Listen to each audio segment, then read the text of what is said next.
É, tá, já está. Bom dia para todos, graça e paz, em nome de Jesus. Deixa eu explicar em primeiro lugar o negócio da mão, porque todo mundo pergunta, então é bom a gente falar. Eu fiz 2 intervenções cirúrgicas na mão, porque eu tenho aquilo que o pessoal brinca, que é mão de árabe, fecha, mas não abre.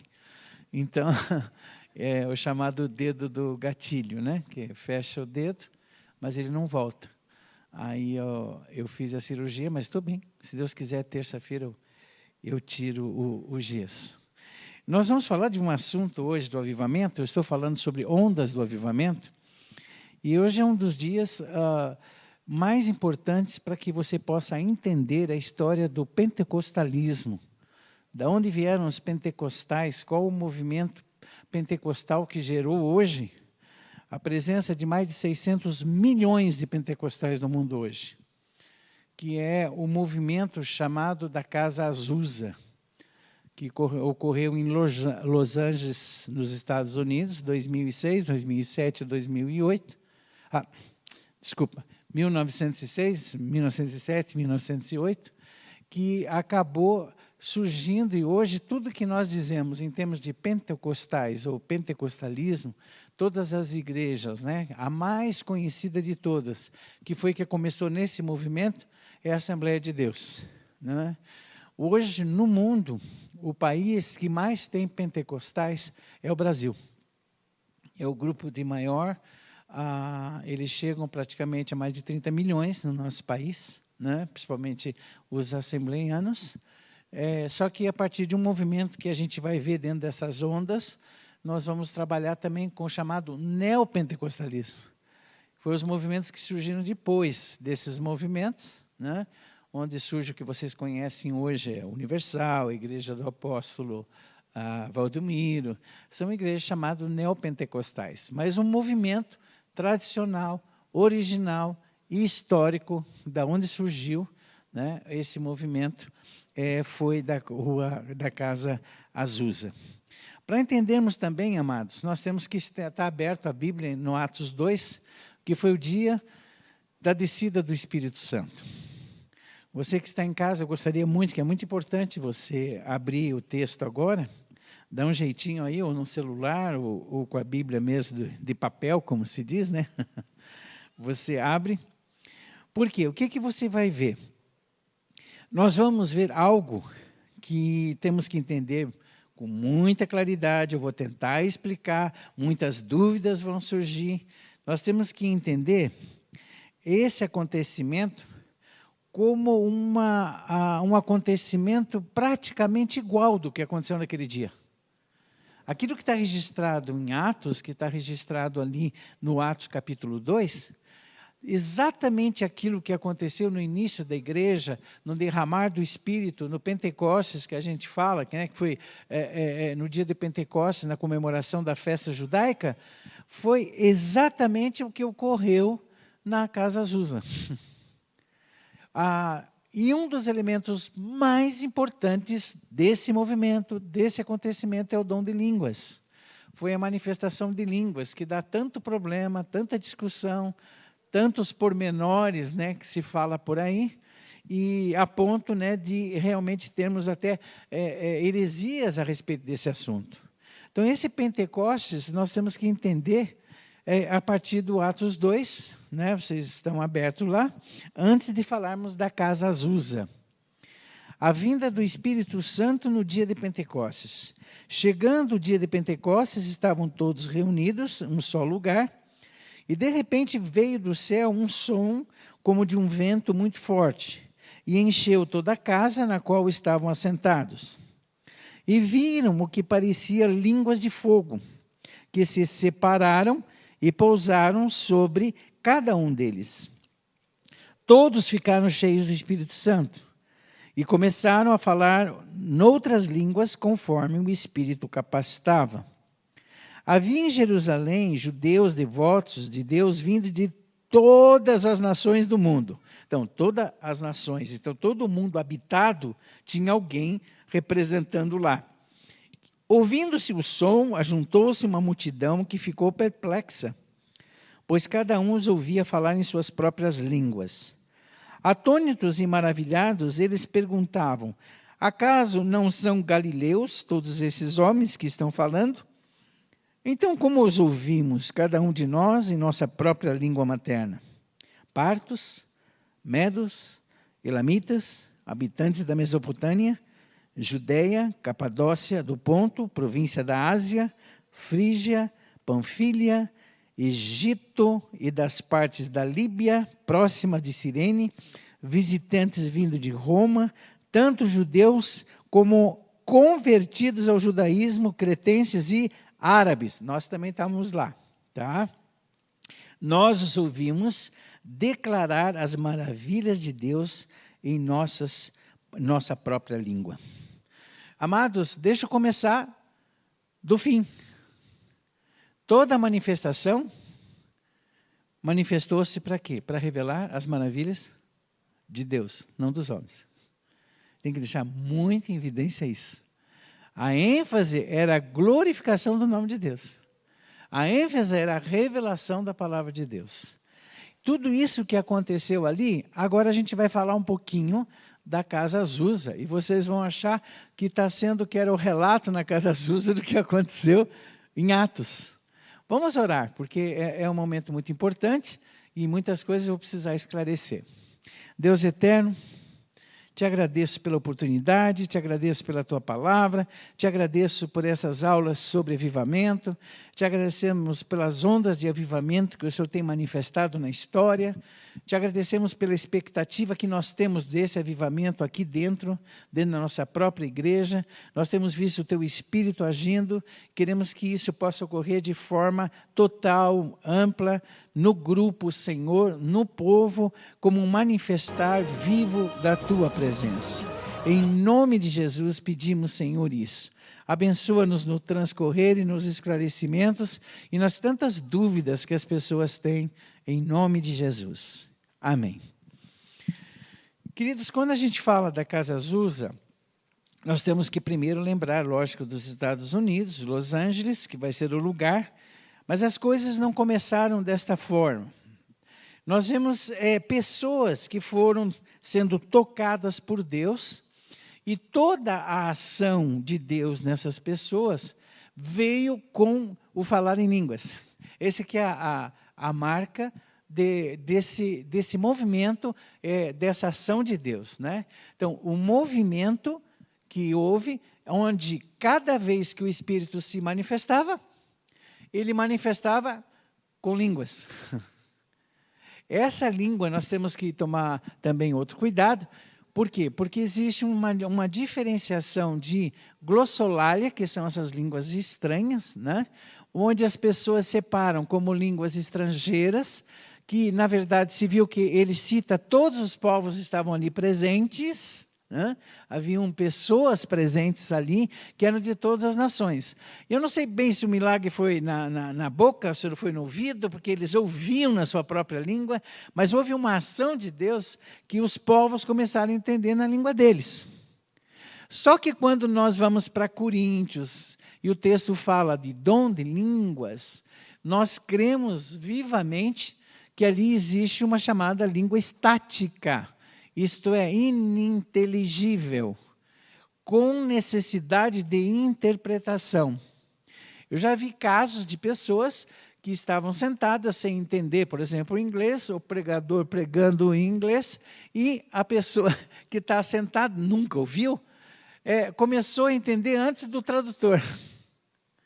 Então, alguma ação espiritual. Só que, por outro lado, nós vemos pessoas falando em língua que eu chamei estática ou ininteligível, que são línguas que a gente fala produzidas pela ação direta do Espírito Santo.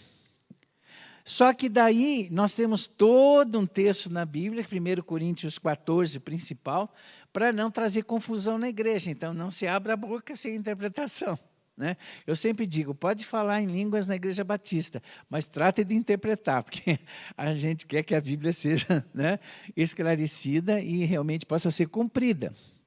Tudo isso eu estou falando e vou estar abordando por causa do que aconteceu na Casa Azusa. Parece que a gente estava vivendo nessa história. Agora, quando é que nós dizemos onda de avivamento? Quando ela prega grupos, cidades, países. Então, eu posso ver pessoas individualmente chegar a compartilhar um com os outros, você chega a compartilhar, você não sabe o que aconteceu comigo. Né? Então, eu, por exemplo, me permite, porque eu quero falar alguma coisa que eu creio e vivo, né? Não dá para você estar pregando o que não é. Mas eu lembro que o grande impacto da experiência do Espírito Santo que eu tive foi quando eu fui pregar numa cidade, a cidade de São José dos Campos, em São Paulo. E enquanto eu estava pregando nessa cidade, eu estava numa série de conferências, cada noite numa igreja, e eu pregava, e de repente, na última noite, na penúltima noite, o pregador era outro e eu fiquei sentado. E eu me lembro que me chamaram, porque havia uma pessoa precisando que eu intercedesse. Eu cheguei da pessoa que eu precisava interceder, ela chegou e compartilhou as lutas, as dificuldades dela, e eu olhei para ela e disse assim, interessante, eu não consigo orar por você. Você imagina o preletor da conferência? Disse, por quê? Porque os teus problemas são os mesmos que eu tenho orado há muitos anos. Então eu disse para ela, vamos fazer uma coisa? E vamos pedir para que o Espírito Santo de Deus coloque na nossa boca o que a gente deve orar, porque eu nem sei mais como orar sobre isso. Ela disse, tá bom. Aí nós nos ajoelhamos e eu fui orar. E quando eu fui dizer para o Espírito Santo, né, dizer para mim, né, o que eu devo falar nessa oração, porque eu não sei nem mais como pedir, foi quando houve um manifestar desse Espírito, onde aí as línguas vieram, onde realmente houve uma manifestação visível, impactante, mas que não revelava que eu era mais crente do que a da pessoa do lado. Mas era uma ação que Deus estava fazendo na minha vida e preparado para aquele momento. Agora, lógico que eu fiquei meio assustado com aquilo, né? Aí a pessoa do meu lado mais assustada ainda, né? Aí eu tentava falar em português, não conseguia, eu cheguei para a pessoa e disse assim, você me dá licença um pouquinho? Eu falei, Deus, me dá o português para eu esclarecer para ela o que está acontecendo. Eu disse, eu estou indo embora, estou indo para casa onde eu estou hospedado. Para encurtar a história, eu me lembro que eu estava hospedado e tinha uns jovens, né, que eu estava na casa deles. Aí eles disseram, Deus já falou para nós que Deus está fazendo isso em você, vamos morar junto. Aí se ajoelharam e eu do lado. E Deus dizia assim para mim, é com você hoje, não tem nada a ver com eles, eu estou pegando você hoje. Né? E aí como é que eu vou explicar para os infelizes que queriam, não, vamos buscar, e agora, Senhor, batiza nós também. Sabe aquele esquema, né? E eu falei, Senhor, dá sono neles. Faz dormir, sabe? Aí os dois, dormindo. Aí, se acordaram assustados, falei, pastor Calixto, vamos continuar orando? Aí eu disse para eles, não, eu pedi para Deus dar sono para vocês irem dormir, porque a questão é comigo. Né? Então, ali foi algo na minha vida, lógico que eu nunca mais fui a mesma pessoa, mas foi uma manifestação. Mas não significa que eu era mais crente que os outros, era uma ação do Espírito Santo de Deus, trazendo a experiência dessa plenitude, tem que deixar muito claro. Só que isso, em termos de movimento de avivamento, não é, porque não pegou a igreja inteira. No caso dos avivamentos que nós estamos falando, pega a cidade inteira, uma igreja inteira. E é o que a gente está orando para Deus pegar nós de jeito aqui, né? Então, é uma ação como um sopro do Espírito, porque a igreja está orando, a igreja está buscando. Então, nesse movimento, tudo começou, eu gosto muito da definição do John Stott para avivamento, ele diz, é uma visitação inteiramente sobrenatural do Espírito soberano de Deus, pela qual toda a comunidade toma consciência de sua santa presença e é surpreendido por ela. Olha que coisa mais linda. Então, alguma coisa acontece, você é impactado pela santidade de Deus, você é quebrado por essa santidade, você realmente se quebranta na presença dEle e Ele se manifesta dessa forma. E nós ali sentimos, então, a ação que ele diz, surpreendente ou sobrenatural. uma ação dele na vida da igreja. Aí quebra, né? É gente no chão, orando, clamando, outro em pé, louvando, né? Outro andando e sentindo a presença de Deus. Eu não sei como isso vai, como é que eu digo, ser individualizado, mas a ação é a mesma. Na Casa Azusa, depois da Guerra Civil Americana, olha, 1865 que terminou, começou um ministério grande de um pastor chamado Charles Fox Parham, tá? No Kansas. E ali tem uma escola bíblica chamada Escola Bethel Bible College. Ali eles estavam estudando o livro de Atos, só podia, né? Estavam estudando o livro de Atos. Eles estavam estudando Pentecostes. É como dissesse, gente, isso aí eu também quero para mim, né? Enquanto eles estudavam, aconteceu que uma senhora, né, chamada Agnes Osman, recebeu esse espírito como aluna. Então, todos viram essa manifestação sobre ela, né? E isso chamou a atenção. E daí, na outra escola que eles tinham, tinha um senhor que os pais foram escravos, que é o Seymour, e o William J. Seymour, filho de escravos. Só que ele tem um detalhe na vida dele, né? A gente via assim que, por que isso acontece comigo? Não. Ele orava de 5 a 7 horas por dia. E jejuava, né? Gente, você que está me ouvindo também, tenha certeza que se você tiver vida de oração e de jejum, alguma coisa diferente vai ter na sua vida. Isso é como se diz, orou, buscou, Deus diz, buscai e me achareis, se buscardes de todo o vosso coração. Sabe, a alma debruçada na presença de Deus, sabe, aquele tempo de intimidade, aquele tempo de ouvir a voz de Deus. Agora, eu sempre digo, se é obra do Espírito, é o Espírito que faz, você não força essa obra. Eu me lembro, eu pastoreava uma igreja, e alguém chegou perto de mim, né?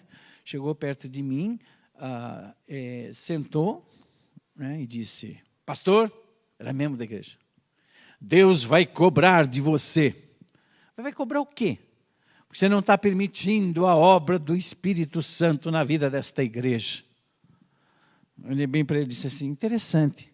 A obra é de quem? Eu disse para ele. Do Espírito. Eu disse, então deixa o Espírito fazer, não eu. Da minha parte, é oração, busca e jejum. Quem faz é Ele. Não somos nós que empurramos para fazer. A nossa vida de consagração, de dedicação, vai levar Deus a agir. Já contei para vocês, né? Numa das igrejas, eu orei 2 anos com um grupo de pessoas, de jovens, e Deus pegou a juventude de uma vez só. Mas foi busca e oração de pessoas. Mas não dizia para o outro assim, você não é crente, você não está buscando, você não é, sabe? Não havia isso. Eu vou buscar, eu quero buscar, e Deus vai fazer. Então, esse propósito tem. Então, aconteceu, quando o Seymour soube, ele começou a buscar, a orar. Aí ele começou a se reunir numa casa do Richard Asbury, na rua Bonnie Bray. Você vê, não é a rua Azusa ainda. E nessa busca, algumas coisas começaram a acontecer. O dono da casa teve experiência. Tá? E depois que teve a experiência, aí ele acabou tendo a experiência desse derramar do Espírito. E nessa questão de confusão que você fala, é batismo do Espírito Santo, é cheio do Espírito Santo. Olha, você vai ficar o resto da vida discutindo isso, esquece. Veja a obra do Espírito. Tá? Chame do que você quiser.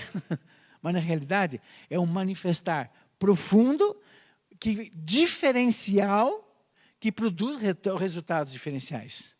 Isto é, você se sente pleno, você se sente na presença de Deus e vai haver ou não manifestar. Mas, nesse caso, literalmente a língua era o fator preponderante. Então, acontecia. Todos eles que recebiam impacto, falavam em línguas. Mas qualquer coisa foi uma coisa muito linda. Vocês vão assistir o vídeo, eu tenho um vídeo disso aí, tá? Que foi feito um filme. Que horas que ele falou para mim, o Moza, eu não sei, depois só me lembra, Moza, que eu tenho que parar para assistir o vídeo. O que acontece? A manifestação começou na vida das crianças, as crianças orando e falando, a gente diz, não, criança deixa de lado, né? Mas Deus manifestando na vida das crianças, Ah, no 23, tá bom, obrigado. As crianças sentindo, as mulheres, e uma mulher sentou no piano, gente, ela sentou, nunca tocou. Ela foi cheia do Espírito Santo, falou em 5 línguas com interpretação, passou a tocar e cantar e compor no Espírito, dali até o resto da vida dela. E as pessoas cegas começaram a ser curadas, paralíticos sendo curados. Uma ação. Então, o que acontece? Quando o Espírito Santo de Deus se manifesta, os sinais, os milagres de Deus são a testificação da presença do Senhor. E isso acontece em todos os movimentos que nós chamamos de movimentos de avivamento na história. Na Casa Azusa teve esse peculiar, identificado a experiência do Pentecostes. Lembrar muito bem, gente, a palavra pentecostal, o pentecostalismo, está ligado à instituição e ao movimento que ocorreu na Casa Azusa, porque repetiu o Pentecostes. Agora, eu não preciso ser pentecostal, mas tenho que ser carismático. Porque a obra do Espírito é carismática. O carisma de Deus vem sobre nós. Um carisma semelhante, mas que não tem esse perfil do pentecostalismo que eles tiveram. Então, é movimento, né? Mas quando a gente chama outra, às vezes a gente brinca, né? A pessoa traz uma profecia, esse é penteca, uma expressão assim, de brincadeira. Mas tem a ver com esse movimento. Mas nós temos que crer, porque carisma é dons. Todos nós temos que crer nos dons do Espírito, porque está na palavra, a ação do Espírito está na palavra.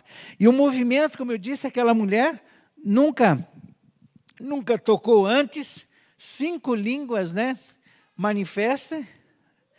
E o que vai acontecer? Quando vocês verem o vídeo, eu quero que vocês, por favor, não é para se assustar, foi o movimento, eles estão trazendo o movimento.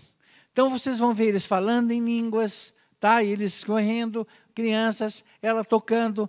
Então, esse movimento marcou a história. Como eu disse no início, hoje nós somos... Hoje não. A igreja pentecostal, hoje são mais de 600 milhões. E se você for ver, por que o pentecostal, como denominação, chega para você e diz assim, você fala... Você já foi batizado com o Espírito Santo? Ele pergunta, né? Aí você diz, sim. E nós sabemos que necessariamente não precisamos falar em língua para isso acontecer. Mas ele vai perguntar, você já fala em línguas? Não, então você não foi. É natural. Por quê? O movimento deles foi caracterizado por essa ação sobrenatural dos dons de línguas, da ação de Deus pelas línguas. E isso nós temos que entender como movimento impactante, como modelo para nós, mas, na verdade, não ocorre da mesma forma. Teve movimentos que nós vamos ver, que é o movimento anterior, um pouco esse, no país de Gales, que o que aconteceu foi fechar os bares, porque tudo que é alcoólatra se converteu, né? Várias pessoas que eram aleijadas foram curadas. De alguma forma, o sobrenatural se manifesta.